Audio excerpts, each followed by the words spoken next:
तो स्टार्ट करते हैं आज एक और नया चैप्टर के एमसीक्यू, यानी एक तरह से बोलूँ तो मैं 1 मार्क इम्पोर्टेंट क्वेश्चंस जो है काफी सारे चैप्टर्स के हमने खत्म कर लिए हैं और इसका भी खत्म कर लेते हैं। डन। तो भुगतान से आपके चैप्टर का नाम है और इसमें स्टार्टिंग में जो मैं आपको कराने वाला हूँ 10 एमसीक्यू यानी 1 मार्क इम्पोर्टेंट क्वेश्चन, ठीक है ना। आपको पॉइंट जैसे 4 ऑप्शन की फॉर्म में तो मैं कराता नहीं हूँ, आपको पता ही है, क्योंकि उससे टाइम वेस्ट ज्यादा ही हो जाता है, ठीक है ना। तो वह सीधे सीधे आपको आंसर मिल जाएंगे 1 नंबर के जो भी इंपोर्टेंट क्वेश्चन बनते हैं। तो टोटल तकरीबन तकरीबन हम इसमें कोशिश करेंगे काफी सारे क्वेश्चन करने की। अभी स्टार्टिंग में 10 हैं, अभी और लिखने वाला हूं। तो पहला क्वेश्चन देखो आपके पास क्या है, भुगतान शेष, ठीक है, मापा जाता है, किसमें मापा जाता है या भुगतान शेष में क्या मापा जाता है, ठीक है ना। तो अगर हम बात करें भुगतान शेष में क्या मापा जाता है तो बेटा सभी लिखा हुआ वहां पे, सभी विदेशी विनिमय प्राप्तियों, क्या वर्ड लिखा हुआ है, सभी विदेशी विनिमय प्राप्तियों तथा विदेशी विनिमय भुगतानों के अंतर, ठीक है ना, के अंतर से भुगतान शेष को मापा जाता है। क्लियर है। यानी अगर भुगतान शेष मापा जाता है, किसमें मापा जाता है, सभी विदेशी विनिमय प्राप्ति, यानी जो आपको विदेशी विनिमय की जितनी भी प्राप्तियां हो रही है वो, और विदेशी विनिमय के जितने भी भुगतान हो रहे हैं बेटा वो, उसके अंतर को क्या बोला जाता है, भुगतान से। इससे पता चलता है कि आपका भुगतान से, अगर मान लो प्राप्ति ज्यादा है इसका मतलब आपका भुगतान से अधिक है, अधिक है मतलब बचत वाला है। और अगर आपका क्या नाम भुगतान से इसका जो भुगतान है बेटा वो ज्यादा है, इसका मतलब आपका क्या है, घाटा चल रहा है। क्या चल रहा है, घाटा। तो अगर प्राप्ति ज्यादा होगी तो बचत यानी आपका बेनिफिट वाला केस है, और अगर भुगतान ज्यादा है तो इसका मतलब वो आपका क्या है, घाटा है। क्लियर है। चलो, इस पहले पॉइंट के बाद बेटा आप ये वाला पॉइंट उतारोगे डायरेक्टली, ये वाला पॉइंट नंबर 2 इसको बनाओगे। भुगतान से इसके जो खाता है, जो हम अभी खाते की बात कर रहे हैं, उसमें प्राप्तियां जो होती है उसे क्रेडिट मदों के रूप में दिखाया जाता है, यानी क्रेडिट आइटम्स के रूप में दिखाया जाता है। और जो भुगतान होते हैं उसको डेबिट मदों यानी डेबिट आइटम्स के रूप में दिखाया जाता है। ये आपका दूसरा पॉइंट होगा। क्लियर है। ये अकाउंटिंग टर्म्स है। अगर प्राप्ति हो रही है तो उसे क्रेडिट करना है, और अगर भुगतान होगा तो उसे डेबिट की फॉर्म में दिखाया जाएगा। क्लियर है। क्रेडिट की फॉर्म में प्राप्तियां दिखाई जाएगी और डेबिट में आपका भुगतान। तो 2 पॉइंट हो गए। पॉइंट नंबर 3, आर्थिक सौदों में क्या क्या इंक्लूड होते हैं। तो आर्थिक सौदे में जो इंक्लूड होता है बेटा, पहला होता है आपका दृश्य मदे, यानी इनको देखा जा सकता है, जिनको छुआ जा सकता है, यानी हमारा कौन सा होगा, तैयार वस्तुओं की बात करेगा। फिर अदृश्य मदे, यानी जिनको ना तो देखा जा सकता है ना ही छुआ जा सकता है। जैसे सेवाओं की बात करें तो सेवाएं यहाँ आ गई, वस्तु तो वस्तु सेवाएं दोनों मदे यहाँ आएगी। और उसके अलावा शेष विश्व में परिसंपत्तियों के स्वामित्व, स्वामित्व मतलब ऑनरशिप, और परिसंपत्ति मतलब एसेट्स हैं, ठीक है। तो परिसंपत्तियों के स्वामित्व में परिवर्तन से संबंधित सौदों को भी इसमें दिखाया जाता है। क्लियर हो गया। जिसे हम कहते हैं कि पूंजी अंतरण, बोलूं तो बेटा पूंजी अंतरण आता है, इसको क्या बोलते हैं, पूंजी अंतरण बोलते हैं। तो 3 पॉइंट तो आपके कवर होते हैं। पहले 3 पॉइंट ही काफी अच्छे थे, ठीक है, इसीलिए हम इस पर टाइम लगा रहे हैं पहले 3 पॉइंट पे। तो भुगतान से मापा जाता है किसमें, सभी विदेशी विनिमय प्राप्ति था विदेशी विनिमय भुगतानों के अंदर से। प्राप्तियों को हम क्रेडिट में दिखाएंगे और जो भुगतान है उसे डेबिट में दिखाएंगे। क्लियर। साथ ही साथ आर्थिक सौदों की अगर बात करें उसमें दृश्य मदे, अदृश्य मदे और पूंजी अंतरण, एक पक्षीय नहीं बोला मैंने, मैंने पूंजी बोला है। यानी मैं क्या कर रहा हूं, शेष विश्व में परिसंपत्तियों के स्वामित्व में परिवर्तन से संबंधित सौदों की बात कर रहा हूं। क्लियर। चलो, डैश लेन देन भावी दावों को बढ़ावा नहीं देते, तो कौन सा, चालू खाता। चालू खाता कभी भावी, भावी मत होता भविष्य से संबंधित, तो भविष्य से संबंधित दावों की बात वो को बढ़ावा नहीं देते। कारक आय का फॉर्मूला बेटा कर्मचारी पारिश्रमिक प्लस निवेश आय होता है, ये भी आप लिख लीजिए। क्वेश्चन नंबर 5, एक पक्षीय हस्तांतरण, जिसको हम क्या बोलते हैं, एक पक्षीय भुगतान भी बोलते हैं या चालू हस्तांतरण भी बोलते हैं। देखो उसे चालू हस्तांतरण भी बोलते हैं, जहां तक मैंने थ्योरी में करवाया था, फिर भी मैं एक बार क्रॉस चेक कर लेता हूं उसको भी, ठीक है ना। चालू हस्तांतरण होना चाहिए बच्चे नाम इसका, हाँ चालू हस्तांतरण है बेटा इसका, ठीक है ना। तो जो ये चालू हस्तांतरण बेटा, इसको क्या बोलते हैं, एक तरफा भुगतान बोलते हैं, क्योंकि इसके बदले में कुछ भी प्राप्त नहीं होता, ये सिर्फ वन साइडेड होता है, सिर्फ देना देना, उसके बदले कुछ मिलता नहीं है। क्लियर हो गया। अगला पॉइंट, पॉइंट नंबर 6, भुगतान शेष, यानी जो हमारा बीओपी है बेटा, एक प्रवाह चर है, ये आपको याद रखना पड़ेगा। पूछा जाता है कि वो स्टॉक है या फिर प्रवाह है, यानी स्टॉक है या फ्लो है, तो आप बोलोगे ये स्टॉक, ये आपका फ्लो है, प्रवाह फ्लो यानी, है ना। चालू खाता भी बेटा प्रवाह होता है, बट अगर हम पूंजी खाते की बात करें तो बेटा ये स्टॉक होता है। क्या होता है, स्टॉक, स्टॉक चर, यानी आपका स्टॉक हमारा कॉन्सेप्ट है हमारा। क्लियर है ना। तो पहले वाला प्रवाह, भुगतान से प्रवाह होता है, चालू खाता भी प्रवाह ही होता है, और हमारा जो ये पूंजी खाता है बेटा, ये कौन सा वाला होता है, ये हमारा स्टॉक होता है। क्लियर हो गया। उसके अलावा भुगतान से इसके घटक की अगर हम बात करें तो उसमें कौन कौन सा आते हैं बेटा, एक चालू खाता आता है, एक पूंजी खाता आता है, एक सरकारी कोष खाता आता है, तो 3 घटक हैं। फिर इसके हम कितने पढ़ने वाले होते हैं, इसके 3 पढ़ते हैं बेटा। इसके कितने पढ़ते हैं, 3 ही आपको याद रखना होता है। इसके अंदर भी मैंने बहुत सारे बताए, बट मेनली इसके पूछे जाते हैं तो अभी बताऊंगा उसको, ठीक है ना। तो पहला पॉइंट क्लियर होता है सारा, ठीक है। पहले पॉइंट में कोई दिक्कत है नहीं, फटाफट से नोट डाउन कर लीजिए इस पहले पॉइंट को जितना भी है, डन।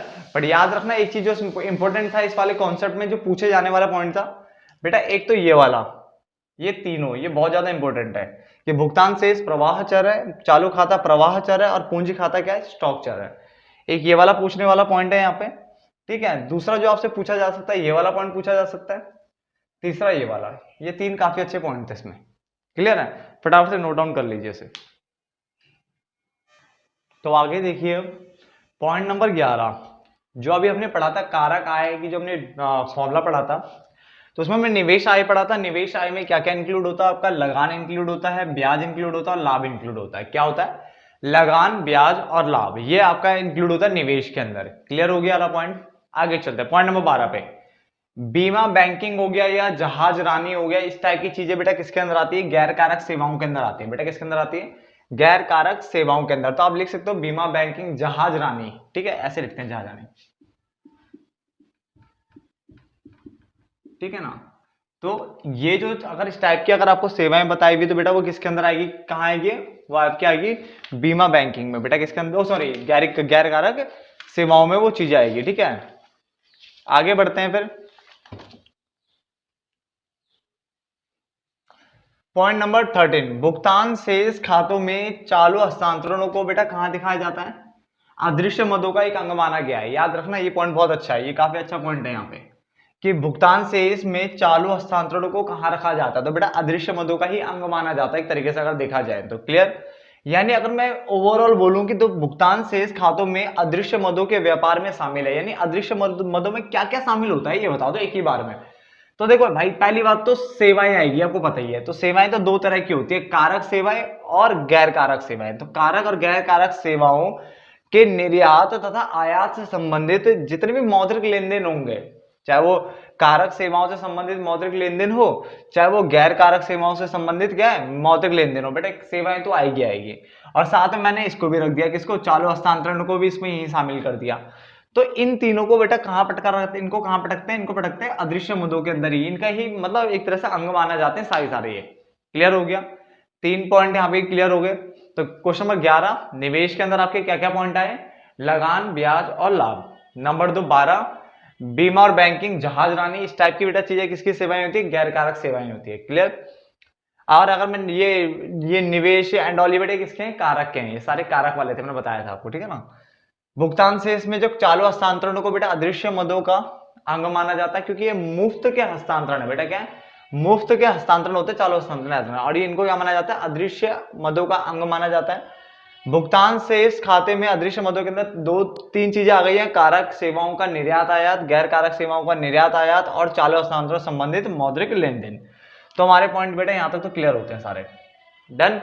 अगला 15वां पॉइंट देखो, व्यापार शेष। अगर आपसे पेपर में व्यापार शेष बोलते हैं तो बेटा आप क्या बोलते हो, निर्यात और आयात के अंतर को व्यापार शेष कहते हैं। बेटा निर्यात आयात किसका, ये निर्यात आयात की बात कर रहे हैं हम, गुड्स का, यानी वस्तुओं का।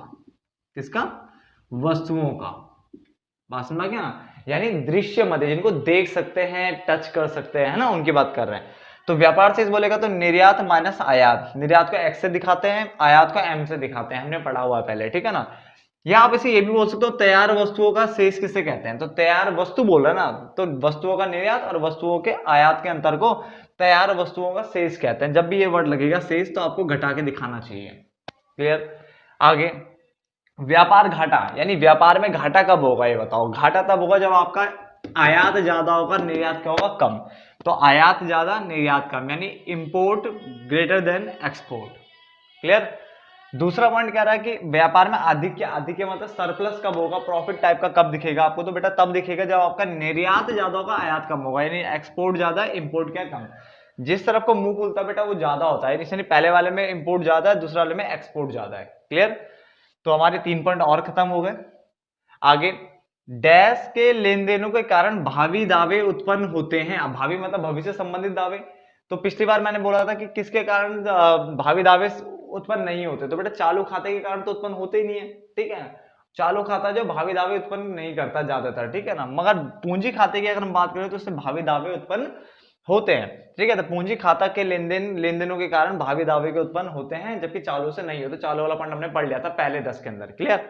आगे चालू खाते में क्या क्या चीजें आती है, तो चालू खाते में आती है वस्तुओं सेवाओं का निर्यात तथा आयात, वस्तुओं सेवाओं का निर्यात तथा आयात, वस्तुओं के निर्यात तथा आयात, सेवाओं का भी मैंने साथ में बोल दिया, वस्तुओं तथा सेवाओं का निर्यात आयात दोनों ही आते हैं, वस्तुओं का भी निर्यात आयात, सेवाओं का भी निर्यात आयात, क्लियर। और चालू हस्तांतरण, निर्यात आयात का मतलब है कि निर्यात में से आपको आयात घटाना है, ठीक है, क्योंकि ये शेष वर्ड में पढ़ते हैं। जैसे यहाँ पे लेंगे हम वस्तु का निर्यात माइनस वस्तु का आयात, तो जो निकल के आएगा एक वो, यहाँ पे सेवाओं का निर्यात और सेवाओं का आयात का डिफरेंस लेके यहाँ पे लेना, और चालू हस्तांतरण यानी एक पक्षीय हस्तांतरण, क्लियर है। जब हम चालू खाते की बात कर रहे हैं, पूंजी खाते की बात कर रहे हैं, और हम एक पक्षीय अंतरण जो हम यानी हस्तांतरण उसकी बात कर रहे हैं, क्लियर है। तो इन सब की जब हम बात करेंगे तो याद नहीं, भुगतान शेष में तो आएंगे, भुगतान शेष के ही तो घटक है सारे ये, तो जितनी भी पॉइंट्स है भुगतान शेष में कवर होंगे, क्लियर है। बट अगर व्यापार शेष बोलता तो सिर्फ इसमें वस्तुओं का निर्यात आयात आता है। थ्योरी में मैंने पढ़ाया हुआ बेटा, थ्योरी पढ़ना चाहिए, ठीक है ना। आगे पॉइंट नंबर 20, देश में विदेशी विनिमय का प्रवाह होता है, यानी देश में विदेशी विनिमय कब आता है ये बताओ। देश में बोल रहे हैं, देश में कब आएगा विदेशी में, बाहर से पैसा तब आएगा जब हम यहां से क्या करेंगे, निर्यात, यानी हम वस्तु और सेवाओं का जब यहां से निर्यात करेंगे तो वहां से पैसा आएगा, यानी देश में विदेशी विनिमय, बाहर का जो है एक्सचेंज, हमारे यहाँ पैसा जो है वो आ रहा है, क्लियर। अब यहाँ पे याद रखना, अगर वो बोलेगा कि देश से विदेशी विनिमय का प्रवाह करना है, देश से करना है, तो बेटा फिर आयात कर लो। जब आप वस्तु सेवाएं लेते हो तो फिर पैसा देना पड़ता है, तो फिर यहां से पैसा तब जाएगा जब आप आयात करोगे। और देश में कब आएगा, जब आप निर्यात करोगे, क्योंकि निर्यात से पैसा आता है, ठीक है ना, माल जाएगा पैसा आएगा, समझ में आ गया। चलो कितने पॉइंट होगा हमारे, 20 पॉइंट तो होगा, हमने काफी पॉइंट तो कवर कर ही लिए। आगे बढ़ते हैं, भी और पॉइंट लिखने इसमें कुछ, तो आगे देखिए हम पॉइंट नंबर 21, ऐसी मदें जिन्हें व्यापार शेष में शामिल नहीं किया जाता। वर्ड क्या लिखा हुआ है कि जिन्हें व्यापार शेष में शामिल नहीं करना है, तो हमें तो सीधा सीधा पता है व्यापार शेष में सिर्फ क्या वस्तुओं को शामिल किया जाता है ना, तो इसका मतलब सेवाओं के आयात निर्यात को शामिल नहीं करना। पहला, पर्यटकों द्वारा व्यय, पर्यटक मतलब टूरिस्ट की बात करें तो जब टूरिस्ट आते हैं खर्चा करते हैं तो उसको शामिल नहीं किया जाता। और देशों के बीच ब्याज यानी इंटरेस्ट, लाभांश यानी डिविडेंड, तो इंटरेस्ट और डिविडेंड का भुगतान हो रहा है तो उसको शामिल भी नहीं करना है। तो प्लीज इन तीनों को याद रखना, क्योंकि हो सकता है कि पेपर में आ जाए कि इनमें से किसको व्यापार शेष में शामिल किया जाता है, ऐसा कुछ आ जाए, 4 पॉइंट दे दे तो बेटा कहीं ये पॉइंट उसके अंदर मिले हुए तो आपको समझ में आना चाहिए कि बेटा ये पॉइंट्स उसमें इंक्लूड नहीं होंगे, ठीक है। तो किसी भी टाइप का क्वेश्चन है तो हमेशा प्रिपेयर होकर चलो। पूंजी खाते के मुख्य घटक कौन से हैं, तो मैंने कहा 2 मुख्य घटक होते हैं, हमेशा याद रखना, मुख्य में सिर्फ 2 ही होंगे। पहला उधार, दूसरा विदेशी निवेश। क्या है, उधार और विदेशी निवेश मुख्य घटक के अंदर आते हैं। और फिर उधार के अंदर 2 घटक होते हैं, 2 बातें पढ़ी जाती है। पहला बाहरी वाणिज्यिक उधार, अब ये क्या होता है बेटा, उसके लिए आप जाओ थ्योरी वाली क्लास में, ठीक है ना, क्योंकि ना टाइम ज्यादा लग जाएगा इसमें। और दूसरा होता है बाहरी सहायता, ये दोनों चीजें जो है ना बेटा ये उधार के अंदर आता है, क्लियर। जबकि विदेशी निवेश की अगर मैं बात करूं तो इसमें आता बेटा एक तो पोर्टफोलियो निवेश, जिसको हम ये पढ़ सकते हैं विदेशी पोर्टफोलियो निवेश, यानी फॉरेन पोर्टफोलियो इन्वेस्टमेंट। तो आपको ये फुल फॉर्म भी याद रखनी है, ठीक है। इसका एक नाम और होता है विदेशी संस्थागत निवेश, जिसको FII यानी फॉरेन इंस्टीट्यूशनल इन्वेस्टमेंट भी कहते हैं। जबकि दूसरा जो घटक है इसका विदेशी प्रत्यक्ष निवेश है, जिसमें आप फॉरेन डायरेक्ट इन्वेस्टमेंट यानी FDI की बात करते हो। तो बेटा ये फुल फॉर्म भी आपको याद रखनी है इनकी अपने अकॉर्डिंग। इसको विदेशी पोर्टफोलियो निवेश यानी फॉरेन पोर्टफोलियो इन्वेस्टमेंट भी बोलते हैं, क्लियर हो गया ना। आप सिर्फ पोर्टफोलियो निवेश भी लिख सकते हो और वैसे भी लिख सकते हो, क्लियर है। इसमें हम बात करते हैं शेयर्स, बॉन्ड, डिवेंचर, इन सब की बात यहाँ पे होती है, ऋण पत्र, ठीक है ना, बॉन्ड्स, शेयर्स। यहाँ पे बेटा जब आप किसी चीज को खरीद लेते हो, जैसे वॉलमार्ट का एग्जांपल हो गया, कोई भी चीज जो भी आपने कहीं भी दूसरे देश में जाके खरीदा और उसके बाद उसके ऊपर आपका क्या कंट्रोल है, तो उसमें कंट्रोल हो जाता है। यहाँ पे कंट्रोल नहीं रहता, आप ठीक है, कुछ शेयर खरीदने से आपका कंपनी के ऊपर कंट्रोल नहीं आ जाता। तो समथिंग यहाँ पे ऐसा कुछ बताया था मैंने, तो प्लीज वहां पे जाइए, मैं दोबारा बोल रहा हूँ इसीलिए, ठीक है ना। आगे पूंजी खाते के अन्य घटक, बेटा ये तो मुख्य घटक 2 थे और अन्य घटक बेटा कितने, 3। पहला अन्य घटक में आता है NRI जमाई, नॉन रेजिडेंट इंडियंस थे, उनकी डिपॉजिट्स लेने। दूसरा जो इसके अंदर पॉइंट है वो है बैंकिंग पूंजी। क्या है? बैंकिंग पूंजी। बट इसमें क्या नहीं लेना, अदर देन एनआरआई डिपॉजिट लिखा हुआ है। अदर देन एनआरआई डिपॉजिट नहीं, एनआरआई डिपॉजिट को छोड़ करके जो बाकी बचा वो बैंकिंग पूंजी भी लेना है। और अल्पकालीन व्यापार जमाई, शॉर्ट टर्म ट्रेड क्रेडिट्स भी हमें लेने पड़ेंगे, ठीक है ना। तो अल्पकालीन व्यापार जमाई हो गई, बैंकिंग पूंजी हो गया, एनआरआई डिपॉजिट हो गया, ठीक है। तो ये सारे पॉइंट बड़े अच्छे हैं इस बार के, ये तीनों पॉइंट बड़े अच्छे हैं, आपको तीनों पढ़ने पड़ेंगे बड़े, और दिमाग में रखना है, रिटेन करके रखना पड़ेगा उसके लिए, पेपर के लिए। क्लियर हो गया? तीनों उतार लीजिए आराम से, और उसके बाद फिर हम इसको करेंगे, ठीक है। तो आप क्या करिए, वीडियो पॉज करके उतारो और फिर यहाँ पे आ जाओ, ठीक है। पॉइंट नंबर 24 पे अगर आपसे कोई बोलेगा समुचित शेष यानी ओवरऑल बैलेंस की बात करेगा, तो आप क्या बोलोगे? चालू खाता शेष, पूंजी खाता शेष, और भूल चूक, एरर्स एंड ओमिशंस, ठीक है ना। तो इन तीनों को जोड़ करके बेटा निकलता है समुचित शेष, ओवरऑल बैलेंस। और ओवरऑल बैलेंस बेटा आपका क्या होता है? शून्य, यानी जीरो होता है। क्या होता है? जीरो होता है। तो समुचित शेष अगर आपसे बोलता है, तो मैंने इसके ऊपर क्वेश्चंस भी कराए, आपको पता है भुगतान शेष का प्रैक्टिकल पोर्शन की वीडियो भी मैंने डाली थी, और वो वीडियो बेटा आपको वहीं से करने पड़ेंगे, क्योंकि मैं इसमें प्रैक्टिकल पोर्शन तो घुसा नहीं सकता, ठीक है। तो वो वहीं पे कर लो, प्रैक्टिकल पोर्शन आपको आ जाने चाहिए, क्योंकि अगर क्वेश्चन में प्रैक्टिकल वे में क्वेश्चन पूछ लिया निकालने के लिए कुछ भी, तो अगर आपको नहीं आएगा तो दिक्कत हो जाएगा, है ना। बजट के भी कराए हुए मैंने और उसके भी करवाए हुए हैं, ठीक है ना। चेक कर लेना प्लीज और कर लीजिए, अभी टाइम है, फटाफट कर लो। भुगतान शेष में संतुलन, भुगतान शेष संतुलन में जब होता है, भुगतान शेष क्या होता है? जब संतुलन में होता है, तो केंद्रीय बैंक यानी आरबीआई की अगर मैं बात करूं, किसकी? आरबीआई की बात करूं, कि सरकारी कोषों में कोई संचलन नहीं होता, याद रखना। तो किसी भी वे में पूछा जा सकता है कि जब भुगतान शेष संतुलन में होता है तो क्या सरकारी कोषों में संचलन होता है, मूवमेंट देखने को मिलती है? तो आप बोलोगे नहीं दिखता भाई, बिल्कुल नहीं दिखता। तो या तो इसके लिए पूछ सकता है क्वेश्चन, या इसके यहां से पूछ सकता है कि कब कौन सा सिचुएशन है जहां पे सरकारी कोषों में, सरकारी जो हमारे क्या ना ऑफिशियल रिजर्व्स होते हैं तो सरकारी कोषों में संचलन देखने को नहीं मिलता, तो बेटा वो जब संतुलन की अवस्था होती है तब देखने को नहीं मिलता। तो पॉइंट नंबर 25 तक भी हमने कर लिया, ठीक है ना। और फटाफट से आप भी नोट डाउन करते रहिए। तो आगे बढ़ते हैं। देखो मैंने यहाँ पे पॉइंट रोक दिया है, ठीक है। 32 इसलिए नहीं लिखा मैंने, क्योंकि आपके जो कोर्स में है ना, संतुलन असंतुलन तो आ नहीं रहा है, फिर भी मैंने कुछ पॉइंट्स लिख दिए हैं संतुलन संतुलन के, ठीक है। 2-3 पॉइंट लिखे हैं। साथ में स्वायत्त मदे और जो समायोजक मदे था उसके ऊपर भी बोला नहीं गया है, बट मैं आपसे देखो बोलूंगा इस चीज को। देखो प्लीज आप ना थ्योरी वाले पोर्शन में जाना, और मुझे एक डिफरेंस है, अगर आप थ्योरी पूरी नहीं पढ़ रहे हो तो देखो वो आपकी गलती है, बट अगर अगर आपको फिर भी मैं एक चीज, एक नंबर पॉइंट्स कवर कर रहे हो तो एटलीस्ट उनके लिए एक चीज बता देता हूँ। जो स्वायत्त वाला पोर्शन है और जो समायोजक वाला पोर्शन है, ठीक है ना, सिर्फ एक डिफरेंस करवाया मैंने इसमें, जरा सा डिफरेंस करवा रखा है, ठीक है ना।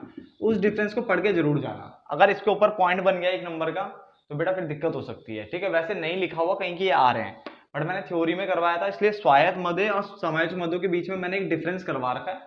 डिफरेंस पढ़ना आसान होता है तो उसको पढ़ के जरूर जाना, ठीक है ना। तो पॉइंट नंबर 32 हटा ही देते हैं, ठीक है। ये आपको पढ़ना है, याद रखना, ये थ्योरी वाले लेक्चर में मिल जाएगा, लास्ट लेक्चर में भुगतान शेष के। क्लियर? पॉइंट नंबर 26, ये सारे इंपॉर्टेंट पॉइंट्स याद रखना, सारे के सारे, ठीक है। जिसमें से ये 3 है संतुलन संतुलन के ऊपर बोले में, स्पेशली 3 है, ठीक है। ये 3 नहीं 4 ही संतुलन संतुलन के ऊपर है। तो सभी प्रकार की वस्तुओं, ठीक है, ये 90% बच्चे गलत करते हैं, इवन टीचर्स भी इसमें गलत कर देते हैं, ठीक है ना। तो इसलिए प्लीज ध्यान रखना, सभी प्रकार की वस्तुओं, वस्तु कोई भी हो, फिर चाहे वो उपभोक्ता वस्तु हो, चाहे फिर वो पूंजीगत वस्तु है। जैसे मान लो प्लांट मशीनरी, तो प्लांट मशीनरी होती है एसेट है, बट मैंने कहा था अगर मान लो मैं उसमें डील कर रहा हूं, ठीक है, तो बेटा फिर मेरा वो क्या नाम है, गुड्स है। जैसे मैं एक एग्जांपल देता हूं, मान लो मेरे घर पे फर्नीचर रखा हुआ है, तो फर्नीचर मेरे लिए एसेट्स है। बट अगर मैं बोलूं फर्नीचर की दुकान में फर्नीचर रखा है, तो बेटा फर्नीचर उसने अपने क्या नाम है एक एज एसेट थोड़ी ना रखी है उसने, तो गुड्स यानी कि माल की तरह रखा है। जैसे मान लो आप नॉर्मल दुकान में जाते हो तो उसके यहाँ क्या होता है, बहुत सारा गुड्स होता है, वो गुड्स बेचता खरीदता है, तो बेटा उसके लिए गुड्स है। तो गुड्स माल अलग होता है और संपत्ति परिसंपत्ति अलग होती है, बात समझो ना। अगर मान के चलो आपकी टीवी की दुकान है, तो बेटा टीवी खरीदना बेचना है, जिसको आपने बेचने के पर्पज से रखा हुआ है नॉर्मली, तो बेटा वो तो आपकी क्या हो गए, वस्तु हो गए, यानी गुड्स की बात कर रहा हूँ। बट अगर आपने टीवी बेचने के लिए रखा, आपके घर के अंदर एक टीवी है, तो बेटा वो आपकी परिसंपत्ति के अंदर आ जाएगा, बात समझ में आ रही है। आपके पास कार है घर पे, तो परिसंपत्ति, बट आपकी कार की दुकान है, आप कार आप बेचते खरीदते हो नहीं, बेचने के पर्पज से बेटा तो वस्तु हो गई। तो बात समझो ना, यहाँ पे पूंजी का तो वस्तु बोला हुआ है, तो वस्तु या फिर द्वारा यानी बेचने के पर्पज से है, तो वस्तुओं को कहाँ लेते हैं, पूंजीगत में थोड़ी ना लेते हैं। तो याद रखना इसको कहाँ लेंगे, हमेशा चालू खाते के दृश्य मध्य, क्योंकि दिख सकते नहीं तो चालू खाते के दृश्य मदों में लिया जाता है। तो हमेशा याद रखना, चाहे पूंजीगत वस्तु हो चाहे वो उपभोक्ता वस्तु हो, वस्तुओं को तो कभी लिया ही नहीं जाता पूंजीगत में। समझ में आ गया, वस्तुओं को पूंजीगत में लेना ही नहीं है, ठीक है। वस्तुएं कहाँ आती है, चालू खाते की जो दृश्य मध्य होती है ना उसके अंदर आती है। क्लियर हो गया। चल जैसे प्लांट मशीनरी, तो प्लांट मशीनरी देख करके बच्चे क्या टिक लगा देते हैं ना, ऐसे मत करना। प्लांट मशीनरी देखने प्लांट मशीनरी अगर गुड्स है, वस्तु बोल रखा है, तो बेटा वस्तु के फॉर्म में वो कहाँ जाएगा, हमेशा चालू खाते के दृश्य मदों में जाएगा, कभी पूंजी खाते में जाएगा। पूंजी खाते में आपका लोन, ठीक है, इन्वेस्टमेंट, इस टाइप की चीजें जाएगी। क्लियर ना, निवेश टाइप की बताया था ना अभी वो। भुगतान शेष, हाँ यहाँ पे एक पॉइंट है, पॉइंट नंबर 27 पे भी ध्यान दो। मैंने अभी पीछे वाले जो क्वेश्चन था उसमें एक जगह गलत चीज बोली है, उसको रिपीट कर रहा हूँ। समुचित शेष मैंने पढ़ाया था, समुचित शेष में मैंने कहा था कि जहां पे आपका चालू खाता शेष, पूंजी खाता शेष और भूल चूक, ठीक है, इन तीनों को प्लस किया जाता है तो जो निकल के आता है बेटा वो समुचित शेष होता है। वहां पे शून्य की बात नहीं करते वहां पे शून्य की बात नहीं करते एक्चुअली। वहां पे पॉइंट मैंने गलत बोल दिया, तो वहां पे नेगेटिव भी आ सकता है बैलेंस, पॉजिटिव भी आ सकता है। याद रखना समुचित शेष तो कुछ भी हो सकता है, नेगेटिव भी हो सकता है, पॉजिटिव भी हो सकता है, जीरो भी हो सकता है, तीनों हो सकता है, ठीक है ना। यार मान लो कि इस बार आपका पॉजिटिव आया, वो भी हो सकता है आंसर, नेगेटिव भी आ सकता है, वो भी हो सकता है आंसर, और शून्य हो तो वो भी हो सकता है आंसर। बट अगर जब वो शून्य होता है, स्पेशली जब वो शून्य होता है, तब जाके भुगतान से संतुलन की अवस्था में होता है। यानी कभी आपसे कोई पूछेगा संतुलन की अवस्था में क्या होता था, हम बोलेंगे संतुलन की अवस्था में चालू खाता शेष, पूंजी खाता शेष और भूल चूक का आंसर जीरो आता है। क्लियर हो गया, क्या आता है, जीरो आता है। नॉर्मली हम संतुलन की अवस्था मान के चलते तो आंसर जीरो ही आता है। क्लियर हो गया। बट क्या अगर वो बोलेगा क्या समुचित शेष हमेशा जीरो आएंगे, तो ऐसा कहीं नहीं है, ठीक है। वो पॉजिटिव नेगेटिव ये सब आ सकते हैं, सिर्फ संतुलन की अवस्था में वो शून्य होता है। क्लियर।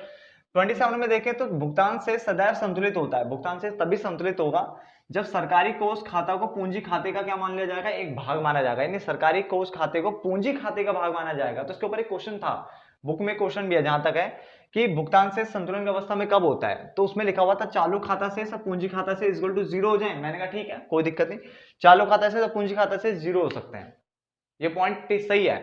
बट साथ में ये पॉइंट भी आना चाहिए, पूंजी खाता है, पूंजी खाता जो है वो क्या है, सरकारी कोष सरकारी कोष खाता पूंजी खाते का एक भाग है, क्योंकि यहाँ पे पूंजी वहां पे सरकारी कोष खाता देखो गायब हो रहा है ना। तो सरकारी कोष खाते को हमने क्या माना हुआ है, पूंजी खाते का ही एक भाग माना हुआ है। तो दोनों यानी ये वाला पॉइंट भी ये वाला, दो पॉइंट ही सही है, दोनों के दोनों सही लगाने पड़ेंगे, ठीक, सिर्फ एक से काम नहीं चलेगा। तो भुगतान से सदैव संतुलन में होता है कब, जब सरकारी कोष खाता पूंजी खाते का ही एक भाग माना जाता है, और फिर जब चालू खाता और पूंजी खाते को जोड़ा जाएगा इसके बाद, तो आंसर जीरो आना चाहिए। क्या आना चाहिए, जीरो, तो संतुलन मान लिया जाएगा। इसका मतलब भुगतान से संतुलन में कब होता है, नॉर्मली बोलो तो चालू खाता और पूंजी खाता शेष, पूंजी खाता शेष में कौन सा, सरकारी कोष खाता लिया हुआ है, याद रखना। और कोई भूल चूक हो तो वो भी ले सकते हो, बराबर जीरो। क्लियर है। अगर हुई है भूल चूक तो ही तो लेनी पड़ेगी, अगर नहीं हुई है तो फिर तो चालू खाता से पूंजी खाते बराबर जीरो, यही तो बनेगा फॉर्मूला। क्लियर हो गया ना। भुगतान शेष में असंतुलन, असंतुलन कब होगा, जब ये जीरो नहीं होगा, जब ये शून्य के बराबर नहीं होगा। तो जब शून्य होता है तो संतुलन, जब शून्य के बराबर नहीं है तो असंतुलन। क्लियर है ना। और याद रखना जब भी भुगतान से इसमें असंतुलन होगा तो उस केस में आपको एक चीज देखने को मिलेगी, और उसका नाम है सरकारी कोषों में संचलन। संचलन मतलब होता है या तो सरकारी कोष बढ़ते हुए दिखेंगे या सरकारी कोष घटते हुए दिखेंगे, है ना, हलचल दिखेगी इसमें। तो इसने बोला असंतुलन कब होता है, जब भुगतान से इसका चालू खाता से पूंजी खाता से शून्य के बराबर नहीं होते तो असंतुलन है। और इससे सरकारी कोषों में संचलन देखने को मिलता है। संचलन कैसे, मान के चलो भुगतान से इसका आधिक्य चल रहा है, आधिक्य मतलब प्रॉफिट यानी सरप्लस चल रहा है, तो उस केस में इसका मतलब आपके देश के अंदर विदेशी विनिमय का क्या होने वाला है, शुद्ध आंतरिक प्रवाह होगा, यानी अंदर की तरफ प्रवाह हो रहा है बेटा, यानी फ्लो हो रहा है उसका, ठीक है ना। और ये शुद्ध इसलिए नेट क्यों लगा है कि सब कुछ घटा घुटा करके सब कुछ नेट देखने के बाद आपको पैसा मिल रहा है, ठीक है ना। जैसे मान लो आपके यहाँ से गया 1000 रुपए और वहां से आया मान लो कि 2500 रुपए, ठीक है, तो नेट आपने कितना कमाया 1500 रुपए ना, तो 1500 रुपए की बात कर रहा है। कई बार पेपर में लिखा होता है कि मैंने वहां से ना 25 रुपए कमाए, ये शुद्ध आंतरिक प्रवाह है क्या, जबकि बाहर साफ साफ पेमेंट भी दे रही थी नीचे 1000, नहीं भाई वो शुद्ध नहीं है, शुद्ध घटा के निकलेगा, last amount main final amount को बोलते हैं। तो अगर पैसा आपकी तरफ आ रहा है, देश में आ रहा है, तो उससे सरकारी कोष तो बढ़ेंगे बढ़ेंगे, सीधी बात है। तो सरकारी कोष में संचलन किस टाइप का दिखा, वृद्धि वाला, यानी सरकारी कोष बढ़ता हुआ दिखेगा। बट अगर आपके यहाँ भुगतान से इसमें घाटे की बात कर रहा है, घाटा, तो घाटा कब होगा, जो विदेशी विनिमय का क्या होगा, शुद्ध बाह्य प्रवाह होगा। मान के चलो वही कि आपने बाहर देश से कमाया मान लो 2500 रुपए, है ना, और बाहर वाले देश ने आपके यहाँ से कमाया मान लो 4000 रुपए, तो बेटा इसका मतलब क्या हुआ, आपके यहाँ से ज्यादा पैसा गया है, कितना ज्यादा गया है, 1500 रुपए, क्योंकि आपने तो 2500 कमाया, उसने आपके यहाँ से 4000 कमा लिया। बताओ, तो 2500 रुपये, जो 1500 रुपए है ना, 4000 में से मैंने क्या घटाया, 2500 घटाया, तो मेरा जो 1500 निकला बेटा, वो शुद्ध बाह्य प्रवाह निकल गया। बात को समझो ना। अगर मान लो 4000, पहले वाले केस की बात कर रहा हूं, मान लो 4000 आपने, इंडिया ने कमाया, और इंडिया से बाहर जो दूसरा बंदा, जो दूसरा देश था, उसने इंडिया से 2500 कमाया, ये वाला केस है। मान लो यूएसए ने इंडिया से इतना कमाया, ठीक है, कितना, 2500 रुपए, ठीक है, 2500 रुपए किसने कमाया, 2500 रुपए, ठीक है, यूएसए ने कमाया हुआ यहाँ से, किससे, इंडिया से, और इंडिया ने 4000 रुपए किससे कमा रखा है, यूएसए से। तो इसका मतलब इंडिया ने नेट कितना कमाया, इंडिया ने बच्चे 1500 रुपए ज्यादा कमाए।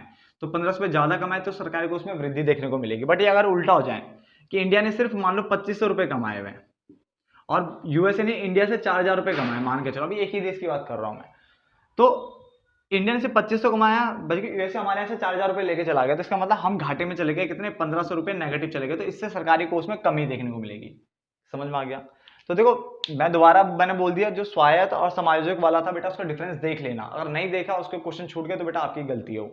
एक चीज मैं आपको जाते हैं जरूर बता दूंगा, पॉइंट नंबर 32 आपका एक बता देता हूँ, कि कभी भी अगर भुगतान शेष में अगर आपको आधिक्य देखना है या फिर आपको क्या देखना है, घाटा देखना है, ये दोनों केस अगर कभी भी देखने पड़े, आधिक्य या फिर घाटा, तो बेटा ये हमेशा स्वायत्त मदों के कारण होता है। किस कारण होता है, स्वायत्त मदों के कारण होता है, क्योंकि स्वायत्त मदे प्रॉफिट से मतलब रखती है ना, इसलिए इसके कारण होता है। कभी समायोजक से कभी ये चीजें देखने को नहीं मिलेगी। क्लियर है। तो ये मैंने यहाँ पे बता दिया, बाकी वहां से कवर करो, और इस चैप्टर को भी फिनिश कर दिया है, ठीक है ना। इसमें मैंने संतुलन को ज्यादा डीप नहीं लिया, मैं पहले बता देता हूँ क्यों, क्योंकि कोर्स में बहुत सारी चीजें नहीं आ रही, यही सबसे ज्यादा दिक्कत है। या तो पूरा अगर बुक से बोलते आ रहा है तो हम प्रॉपर बना सकते हैं, बट यहाँ पे रिस्ट्रिक्शन लग जाती है कितना आ रहा है कितना नहीं आ रहा। तो एक आध पॉइंट मैंने एक्स्ट्रा करवाए हैं बट आपको जितना करवाया उतना कर ही लो भाई, छोड़ो मत, ठीक है ना।